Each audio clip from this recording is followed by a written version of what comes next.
cat in the wall, eh? Okay, now you're talking my language. Do you ever drunk Baileys from a shoe?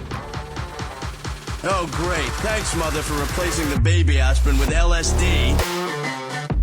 How much you want to make a bet I can throw a football over the mountain? All right. Welcome into the View from C-Deck, and it has happened. We're national champs for the first time during this podcast, and I'm just so happy that I'm here with my boys, the Haas and the Dire Wolf. And how are you guys feeling Saturday, or was it Monday night, whenever the hell that game was? I've been traveling a lot lately. That's why we're a little bit late on this. But how are you guys feeling as the clock went down to zero on what is a great story, like one of the best stories, I think, that we've ever seen in college football? Yeah, it was almost like the whole time in the playoff I would celebrate, but I didn't fully celebrate because we've had our hearts broken I don't know how many times in these big games. So it's like, yes, we look great, but then there's one more, and then there's one more. And then even in that game, we were destroying them. But there's always a point in the game when you know it's over. And it was close to that, like several times, but it never quite got to that point. And then finally that Jeremiah catch, it was like, just instant relief. And then it wasn't officially over until he kicked that field goal. But I don't even know how to put it into words, honestly. It was just emotion from like the past 6 years of getting so close year after year after year, just all that weight falling off my shoulders. Real quick, Haas, before both of you, did you want him to kick the field goal? Because I said don't kick it. I said just run a play. I did want him to. The block would have been the worst case thing that could happen. But that literally ends the game. The way they had no timeouts, they would have had 25 seconds. Against 90 yards against our defense. Yeah, and have to get it to get returned. Yeah, I mean, it was probably like a 5% if we don't get the first down that they win. But it was a 0% if you made the field goal. Yeah, I didn't, I just go for the win. I wasn't even thinking about that. At that point, I knew we were going to win regardless of the field goal. I don't think it's even fully set in. Like the players, Will Howard and them have talked about it. Like it hasn't really fully set in yet. They're still kind of dealing with, and I'm kind of on that edge. I'm really going into work every day. I've still been really happy talking with everybody about it. It's really a cool feeling. Something that, I mean, on one hand, I'd like to think that we all thought we'd be here at the end of the year, but after that Michigan game, I don't think any of us thought. Not many Ohio State fans thought that this was going to happen. We thought, it was possible, but for it to be here, I think it is a little bit surreal to kind of think that we're the champions, after all that we've been through and seeing this, roller coaster of emotions. I mean, the players, I'm feeling for them, for Ryan Day, for the players. I mean, all the hate and criticism that they got, some valid, some not. I can't imagine what they're going through. And then the fans just, Jesus, I mean, what a season. And so I still think it's just still processing. I mean, for me on that. Yeah, it is crazy. And the first thing I felt was good for Day. And like, we have been very critical of him here, very critical. I mean, not like insane, but very critical of him. And like, even called like, we think the culture is good. I re-listened to our podcast, Casey, about Day that we did preseason, about like talking about him and what we needed and how we kind of criticized the culture a little bit for being soft, but it was still a good culture overall. And I think it's that culture that got us to this point. Like we all did say it before the Tennessee game, leading into the Tennessee game, that even with everything that happened with Michigan and whatnot, if he was able to rally them for that game, that they would have a shot to go all the way. Because then we know that the confidence is there, we know the talent's there, and they'll have changed something within themselves to have like lifted themselves to a new level. And that's exactly what happened. And it's just feel great for Day that he was able to do it. This is maybe like the biggest, wildest roller coaster of one season for a coach that I've ever seen. Yeah, and I was thinking, is it a better story? And I think it is than this season. The 14 third string quarterback looking like crap second game of the year or third game, whenever Virginia Tech was. And then losing JT in that in the Michigan game. And then nobody picked us to win against Bama underdogs. Like that forever, that's been the best story I can remember. And at least in my college football experience. But this one, I think, trumps it because, I mean, it's unique. It's the first 12 team. Nobody's ever had to do this before. We had by far the hardest route and just thumped everybody. I mean, the Texas game, to me, was really the national title. That was the hardest game, and we squeaked by. And then, I mean, Notre Dame, I think we took our foot off the gas a little bit. He kind of puckered up slightly. But Notre Dame's good. I mean, I knew they would fight back. They haven't quit all year. But just this whole culmination, you're right. Like, I remember thinking, man, if we can just beat Tennessee, then we got the rematch with Oregon. They're going to be pissed. They're going to want to get paid. And then who knows once we're in the Final Four. I mean, if we get past those two teams, then it's like we got all the confidence in the world. And that's pretty much what happened. I mean, you brought up a good point there about like 2014. It's hard for me to compare them because like in 14, like I didn't think we knew what talent we had there. Like, especially with the new quarterback in Cardell, like that was totally, nobody saw that fucking coming. You know, we're surprised that we're here, but at the same time, it's like we had these championship expectations to start the year. Back then, after that Virginia Tech game, it was like, okay, this team's really maybe not that good.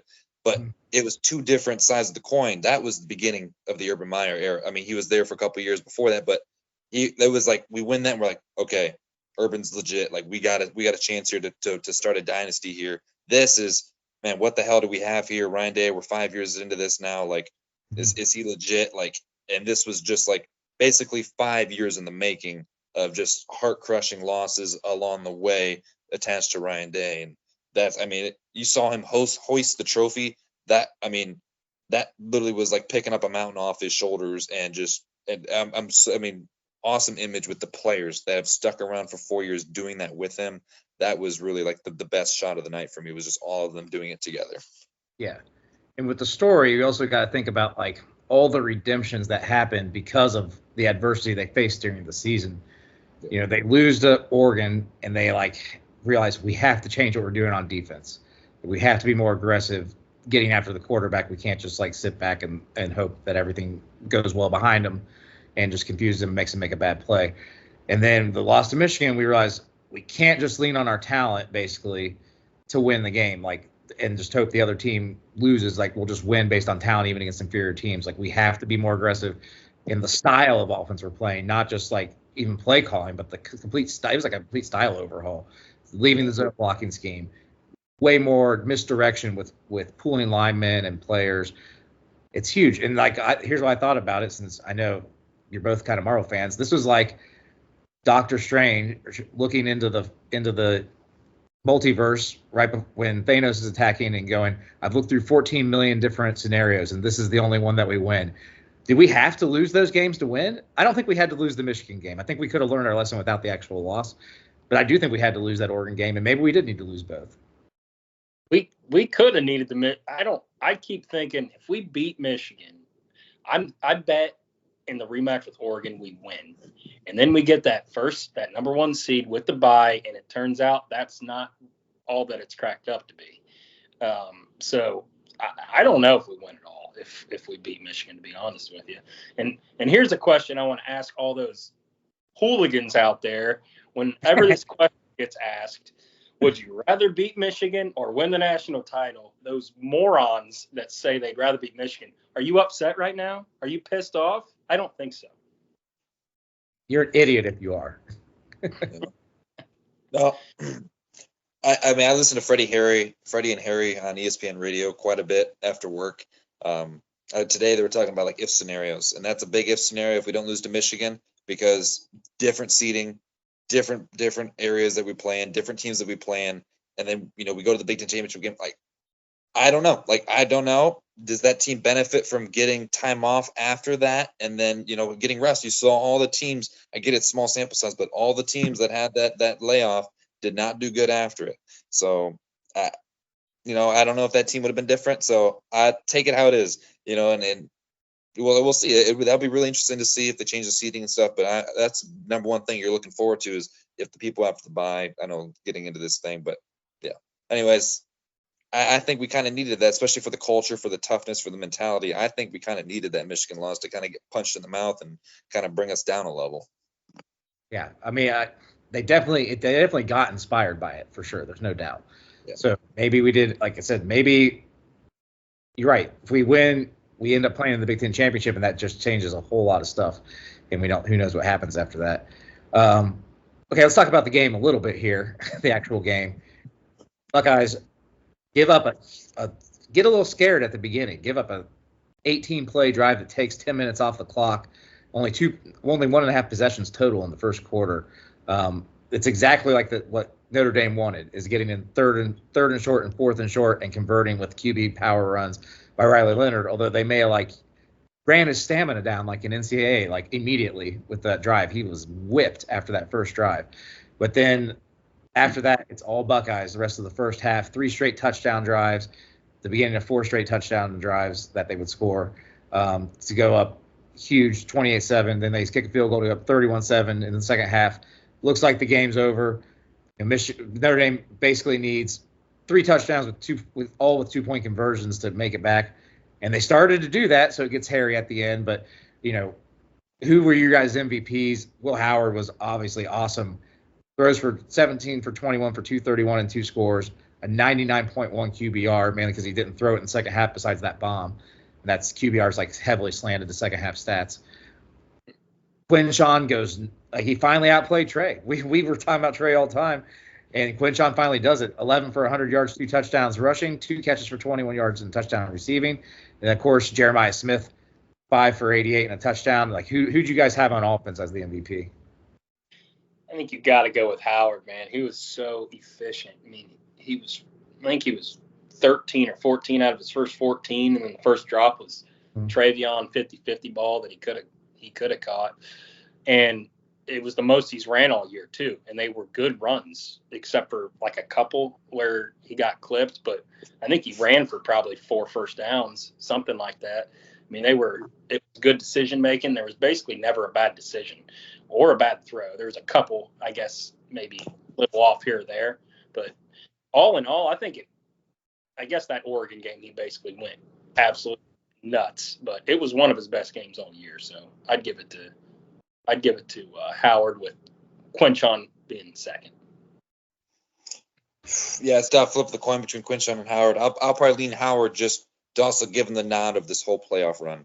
I mean, he's just been magical. Some of these throws he's been making all 4 of these games. Jeremiah gets the nod the first 2 games, I mean, rightfully so. But Howard's just been spectacular. Defense, time to pick one on defense. I think there was a lot of Simon just was all over the field playing, making tackles. Everybody kind of had some mishaps along the way, but but to go back to your point about the opening drive, I think 2 things. One, we've kind of given up that first drive all season long. Teams have had success against us. It's kind of like that. I've always said it's that scripted series where teams come out and we kind of just see what they're doing and adjust to it. And 2, I was never worried because they needed a perfect drive. They converted 2 fourth downs. They had no penalties. They needed 10 minutes of clock to do it and 18 plays. That was they had to be perfect to do it, and they were just good enough to do it. So I was never really worried that they could do that for the entire bleeping game. So that's yeah. Once we had the answer drive, I wasn't worried about that. If we had gotten 3 and out, then I'm going to get real worried real fast. But we did. Go ahead, Casey. That's what I was going to say. We did that, and I'm thinking, all right, they got a chance. You know what I mean? And then, because I'm thinking, if we don't score this next drive, then things get real worrisome. But we answered the bell, obviously. Who would your guys' defensive MVPs? I didn't think anybody had a hell of a game, but I mean, JT has 2 tackles for loss and a sack. Caleb's doing his thing kind of all over the field too. So is Cody Simon. But yeah, nobody really had a standout game in any way, shape, or form. To be honest, I just think Tyleek maybe he made a lot of good plays up the middle. He did his best. I mean, but with Leonard, he's such a good power runner. It's like watching JT Barrett is what I felt like, where he runs behind his shoulder pad. So if he needs a yard, he's going to get it. Especially with all 10 blockers in front of him. So it was hard for anybody to really impact it that much. And then we kind of went, I think, a little bit lax. We did tighten up there at the end, and that's what's cool about all these stories too. We talk about the redemption of like the defense and the offense. Even Day, like this game was like the playoff games weren't really like this, where we let that first drive, Jason, like you talked about, like we came out and stopped teams stone cold their first drive until this game. But you're right, this was like the rest of the season. And then they did get very conservative in the second half. They ran a lot of, we don't run QB power a lot, and we ran a lot of it just to try and chew down the clock at the end. But he ends up getting the redemption at the end. And then like even though I said I didn't want the field goal to get kicked, like we basically had a field goal miss cost us the national championship in 2022. Fieldings was terrible against Michigan, basically cost us that game too.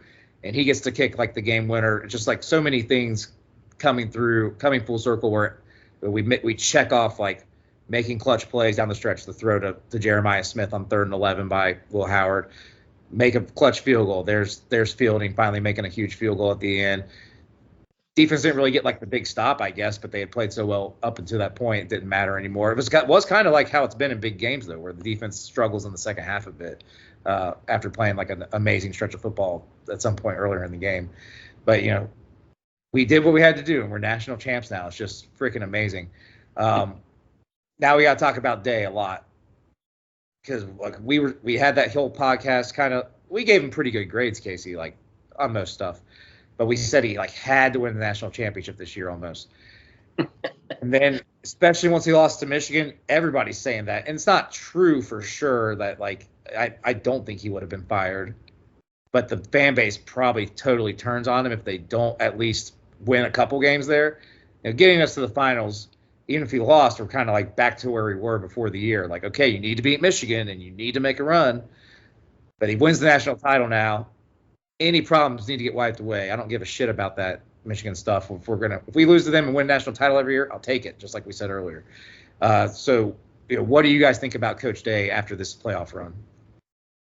Yeah, I mean, I backed him forever, and then I finally jumped off that train for the first time when he lost to Michigan because it was inexcusable, 20-point favorites.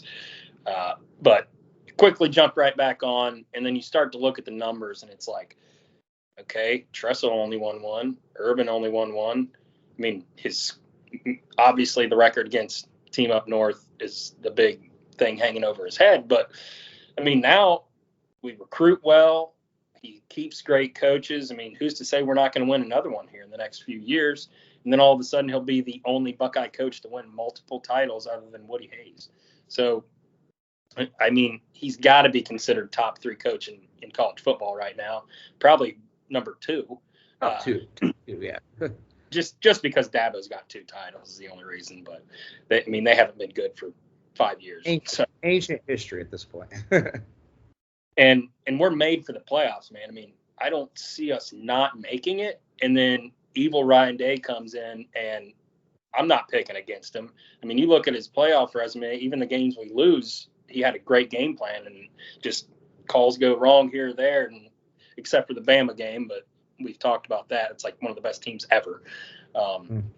Plus, we lost like 20 guys to COVID. We were out for that game. There's nothing he could do.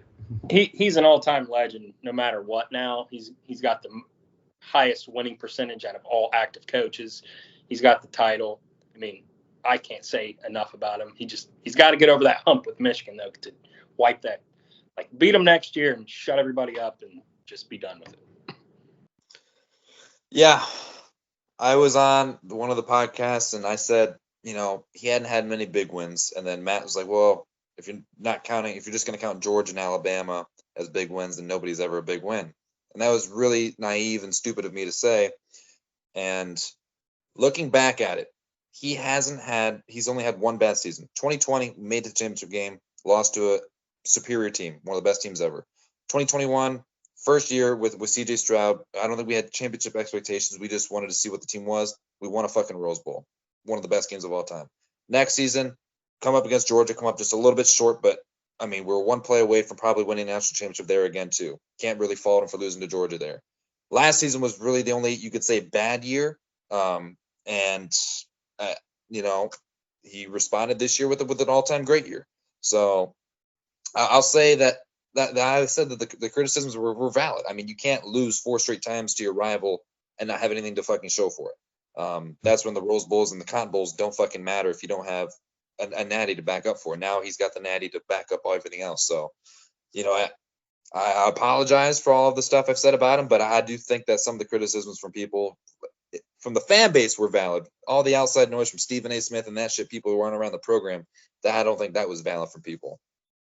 Yeah, the only criticism I'll say, and none of us would ever do this, if you actually talk crap to him, like out in public or his family, you're a piece of shit and you're an idiot. That's it. There's no, go ahead and turn this off right now. I don't care. Like, but if you can criticize a coach, and he had reasons to be criticized. It was valid. So looking at this team as a whole, since we're talking about all-time great runs, compared to the national champions of our lifetime, and then we talked about stories, but about like where do they rank with the 2002, 2014 teams? To me, I mean, I think they are like the bottom of that, because 2002, they're the first. We talk about setting records. They were the first ever 14-0 team, period, ever. They played a really hard schedule. Like, to me, they broke the curve. It was 34 years since we won an outright national championship, or one that's like not just a weird one that we claim. And then they also put like 14 guys in the draft the next year, set a record there. Like they did a lot of great things. So they're always going to probably be my favorite, and the one I think I'm the best is the best. 2014, like you said, that early loss to Virginia Tech. Even their last 4 games, if we're talking about 4-game runs, you beat the rival at home, then 59-0 against Wisconsin, then the Bama game, and then just smack Oregon in the final. That's a pretty great run too. So it's a great run here. Like, this is what they beat 6 top 10 teams this year, like 6 wins against the top 10, which is unbelievable. But the bad loss to Michigan, I think, just really takes this team out of being like ahead of the other two. Not that I really care. They're all going to look the same in the history books. Yeah, kind of caught me off guard with that question, because originally I was going to say, I think it was the best. It was the most fun I can ever remember watching my team play for 4 consecutive games. But I guess you bring up a good point, beating scum, Big Ten championship, Bama, Oregon. I mean, that's right there. But just the way how low we were, and then I was at that Tennessee game and how much joy that brought to me, and then just seeing them doing it again and again and again. I think it was the most fun I can remember, because 2002, I was pretty young, and I probably didn't really completely comprehend how big that was. Looking back, you're right. I mean, it's the first one in almost 40 years, but to me, and Miami team is the best team we've ever beaten still in this program's history. Yeah. And on the flip side of that, I mean, this is definitely the most talented of the 3 teams, I would say. I mean, 14 guys in the draft from 2002, man. How many do you think is going to be on the draft from this team? More than that? It'll be close. Dude, wow. I mean, 3 different eras is really hard for me to compare 3 different eras. This NIL era is just Wild West. I don't know how the hell we're going to compare it. 14, I'm not old enough I was 4 years old for 2002, but I'm not going to diminish the value that created for our program for the next, 20 years, that vaulted the next 10 years. So I think 14 is the best just for me. That's when I really started to remember stuff. 2012, 2010 on, I was pretty up to date with stuff. That's where I'm in. And we saw what those guys did in the NFL from that 2014 team. Like, a lot of them have had pretty good careers. If Will Howard and these guys go on to do really successful careers, this might surpass them, I'd say. But I look, NFL guy here, I don't think many of these guys are going to be on the level of like the Joey Bosa's, the Marshawn Lattimore's, the Zekes. I could be, hopefully I'm wrong, but that's where I'm at. I think 14 just sticks out a little bit more for me there. Marshawn didn't really play in 14, but yeah, I get what you're saying. I mean, 2002, you got Will Smith, Chris Gamble, Michael Jenkins, who all had really good NFL careers and were all first-round picks. Not that year. They weren't even that year though. They were a year ahead of schedule, kind of like 14, where like the 03 and the 15 teams were actually. It was actually like 2 drafts later that they had all those guys, but they were like from that team. But I mean, I feel like the 14-0 they played like their non-conference. They played Texas Tech and Washington State, who were both like air raid in like its infancy and were like top 25 teams, and just smacked them both. Then we had all those like crazy games, but the Big Ten was very good then. Like Michigan was a highly ranked team. Penn State was highly ranked. I think like we went to overtime with Illinois. I don't think they were ranked that year though. And then obviously that Miami team's one of like the dynasty, like one of the greatest teams. Especially you look at the personnel on that team. Just their running back room is Willis McGahee and Frank Gore. Like Jesus. Yeah. Then they have Andre Johnson at wide receiver and Roscoe Parrish and Devin Hester. Like this is who you're playing against back then. Like it's insane. No, Kellen Winslow second at their Vince Wilfork on the other side. Like NFL Hall of Famers that they beat that night. No. And 2 things. One, like the level of competition, us, the Oregon and Notre Dame teams aren't anywhere close to that talent. So, and 2, just the game. I mean, there aren't many national championship games that are good. There's been 3 in the college football playoff era that are probably considered good that came down to the last 5 minutes of the game. That 02 championship game is an all-time effing classic. It's probably the second or third best championship game ever. So I think that's why if I was alive, if I was older for that, that would be number 1 probably in my books by a landslide. I'd agree with you there. Yeah. And we won't really know which team is most talented for probably 10 years, right? Or I guess 5. Yeah. You gotta. I mean, with Downs and Jeremiah, I'd be stunned if they weren't like constant Pro Bowlers in the NFL. But Yeah. I mean, these guys, I think. I mean, the rest of these guys, I don't know if they're gonna be guys who stick around the league for a long time, but I don't know if they're gonna be like impact players like the Joey Bosa's, Zeke, Michael Thomas, who went out. I mean, they had a Hall of Fame start. All 3 of them. After 5 years, you're like, these guys are going to be in the Hall of Fame. And then injuries basically sapped all 3 of them. yeah, they're not, but JT and Sawyer, I think, will be in the NFL for a long time. They're just not going to be like Pro Bowlers. Right. They're same which is I could see Trey having a freaking great career. It really depends where he lands. Injuries and usage in the NFL. They have like 3 years where they do really good, and then just injuries bite them in the ass. It seems like with every running back. I think he'll be a very good third down back because he can block, he can catch. Obviously, he has home run speed, so it's great for like those kind of screen situations. Like that's what I think. I think like in the screen game, like we saw against Texas, that's where he can be just nasty in the NFL because he's got. That seems to be like when he's got the best vision too, is in that kind of situation where he gets a little bit of a running head start with blockers in front of him. But like his vision at the line of scrimmage, he doesn't really have power at the in like short yardage situations. He has no power. Like and so I don't see how he like is an every down back in the NFL and is successful. But if he's like a third down guy who's in like longer, he can like I think he's just perfectly built for that though. So you think Quinshon will be drafted ahead of him? I don't think I wouldn't hard answer here. I don't think Quinshon's going to get in the NFL. He'll get drafted though. No, he'll get drafted. He might get drafted, but I don't think he'll be. I think Trayvon will be better in the NFL. Yeah. Trey Sermon like level with Quinshon. Like he might be around for a while as like a third string running back, but I mean hopefully he keeps the head on the shoulders and keeps things right upstairs. Yeah, I think it's good. I think his size in college, size and power, like his speed isn't that great. We saw that even on the long run. The size and power, I think we're at that just enough level in college where he's just strong enough and just powerful enough to get through defenders to get the extra yard that I don't think he'll be able to get in the NFL. I think he'll be getting dumped for 2-yard gains a lot. But let's go. We can talk about that later. Yeah. Any last thoughts about this season as a whole, though, and this championship team? And it's just like everybody needs to enjoy this. They're so hard to come by. So much luck is involved. Like you said, the only guy with multiple national championships in the history of this program. And remember, our last 5 coaches have gone to the Hall of Fame. Day's going to go to the Hall of Fame. Paul Brown, who was the coach before Woody, would have gone to the Hall of Fame, except he doesn't qualify because he didn't coach enough seasons.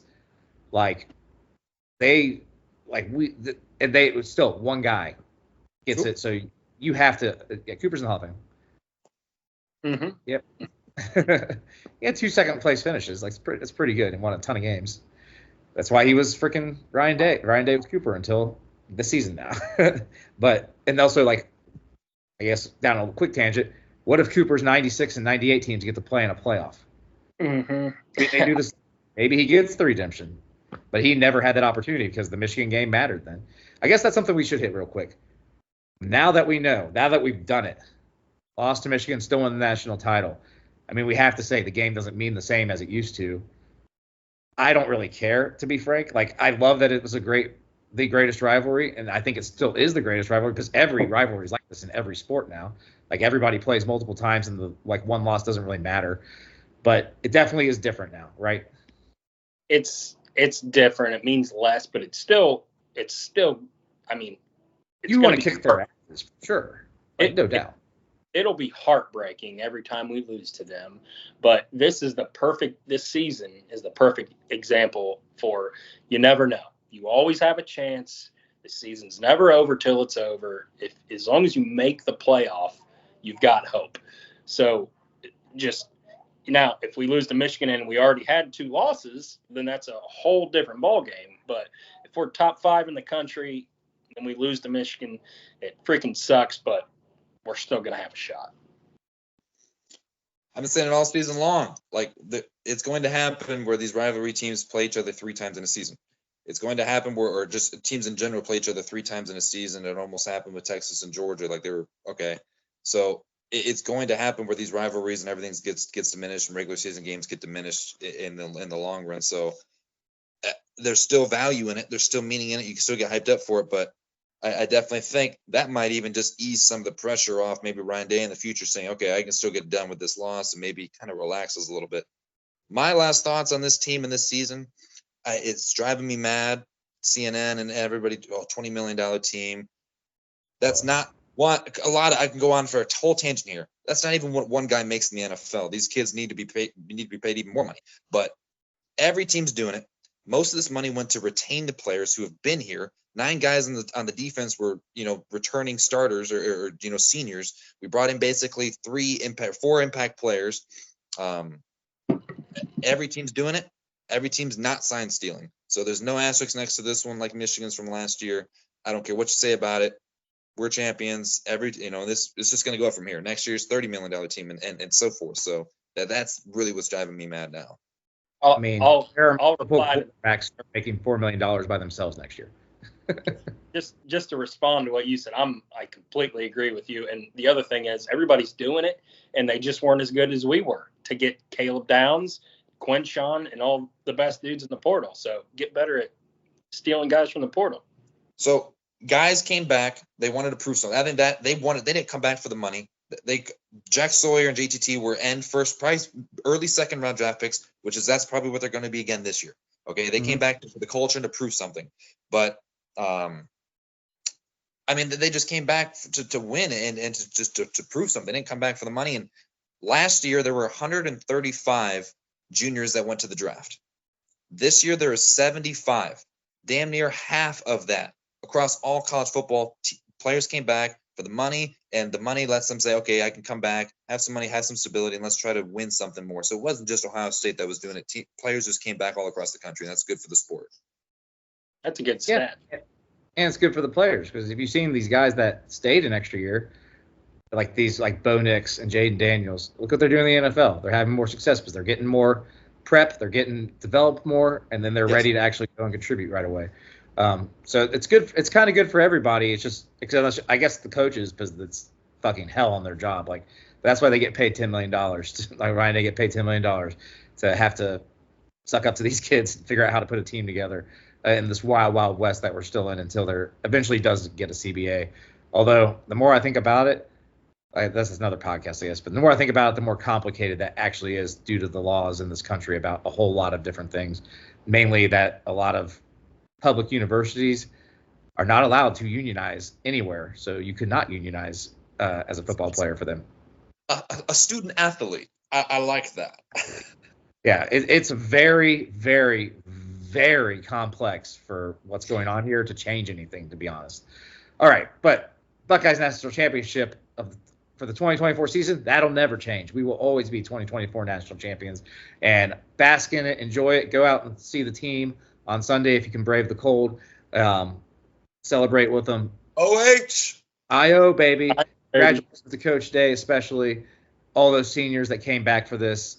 I mean, what a better way to end that story. For the Haas, I'm just Matt. Like, subscribe, check out the View from CDEC, all the other stuff we do. We're going to have more stuff. We're about to do a way too early look for next year. We'll do a lot more during the off season, though, and we will see you guys next time. Hey, guys. Whoa, big gulps, huh? All right. Well, see you later.